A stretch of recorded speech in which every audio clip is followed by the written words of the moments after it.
এটা আসলে জানি না যে তারা কিভাবে করেছে, যেভাবে ডিসিশন নিয়েছে। আসলে বোর্ড মিটিং এর মাধ্যমেই তো ডিসিশনটা নেয়, কেউ তো আর একা নিতে পারে না, আমি যতটুকু জানি।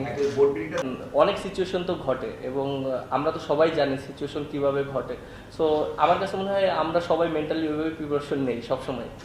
ও পারফরমেন্স যদি দেখেন, ও অবশ্যই অনেক ভালো পারফর্ম করেছে। আপনি দেখেন যে ও অনেক ভালো করেছে। হয়তো টিম রেজাল্টের ক্ষেত্রে আমরা তো সবসময় রেজাল্ট খুঁজি, যে আমরা চিন্তা করি যে টিমটা কোন জায়গায় থাকে।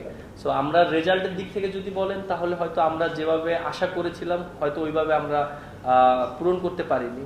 আমিও তো টিমেই ছিলাম, আমিও তো খেলেছি, একসাথেই তো ক্রিকেট খেলেছি।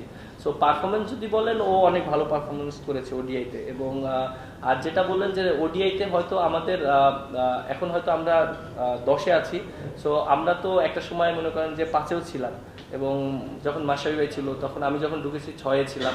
সো আমরা ডে বাই ডে হয়তো 23-এর ওয়ার্ল্ড কাপের পর আমরা বেশি ওডিআই খেলিও নি, এবং আমরা হয়তো ওখানে একটু কিছু হয়ে গেছে।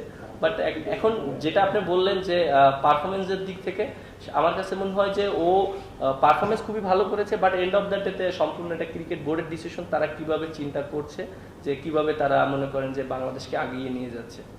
একটা জিনিস দেখেন, দিন শেষে ক্যাপ্টেন একটা দায়িত্ব পালন করে, দিন শেষে তা পারফর্ম করাটা খুব ইম্পর্টেন্ট, এবং টিম রেজাল্ট করানোটা। আমি যতই ভালো পারফর্ম করি, আমি যদি দিন শেষে বাংলাদেশ টিমটাকে রেজাল্ট না করাতে পারি, তাহলে কিন্তু দিন শেষে কোনো রেজাল্টই আসবে না। সো আমরা কিন্তু সবাই কিন্তু রেজাল্টটাকে প্রায়োরিটি দিই। সো দিন শেষে আমার কাছে মনে হয় যে রেজাল্টটা খুব ইম্পর্টেন্ট। এবং আর আমরা যারা একসাথে খেলছি অনেক দিন ধরে, সবাই একসাথে খেলাটা খুব ইম্পর্টেন্ট। এবং আমরা বাংলাদেশটাকে একটা জায়গায় দাঁড় করাতে চাই, যেটা বিগত দিনে আমরা, যেহেতু ওডিআই ফরম্যাটটা আমরা অনেক ভালো টিম ছিলাম, হয়তো এখন অবস্থানটা আমাদের একটু হয়েছে, বাট আমি আশা করি এটা একটা ভালো অবস্থানে যাবে। বাংলাদেশ টিম আমার যখন ডেবু হয়েছিল, তখন মাশরাফির আন্ডারে আমার ডেবু হয়েছিল, এবং আলহামদুলিল্লাহ আমি অনেক ক্যাপ্টেনকে পেয়েছি। সেটা অবশ্যই আমার জন্য একটা ভালো লাগার বিষয়, যে তাদের কাছ থেকে অনেক কিছু শিখতে পেরেছি, যেটা আমি হয়তো আমার এই ক্যাপ্টেন্সিতে কাজে লাগাতে পারবো।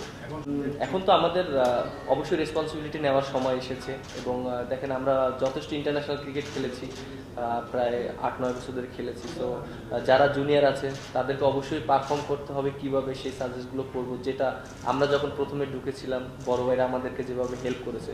সো চেষ্টা করবো যে ওইভাবেই যেন হেল্পটা করার জন্য, একটা ড্রেসিং রুমটাকে ওইভাবে রাখার জন্য, যেন যেই ড্রেসিং রুমে থাকে না কেন, সে যেন ফিল করে যে না, আমি একা নয়, আমার সাথে সবাই আছে। আমার ক্যাপ্টেন্সি ডেবু হয়েছে একটা সিচুয়েশনের ভিতর থেকে। শান্ত তখন ক্যাপ্টেন ছিল, ও ইনজুরি হয়ে গিয়েছিল বলে আমি হয়তো ওয়েস্ট ইন্ডিজ সিরিজটা আমাকে দেওয়া হয়েছিল, আমি তখন ভাইস ক্যাপ্টেন হয়তো ছিলাম, এর জন্য করেছিলাম। আর ওই রকম সিচুয়েশনে ক্যাপ্টেন্সি করা একটু ডিফিকাল্ট, কারণ হঠাৎ করে ক্যাপ্টেন্সি করেছি।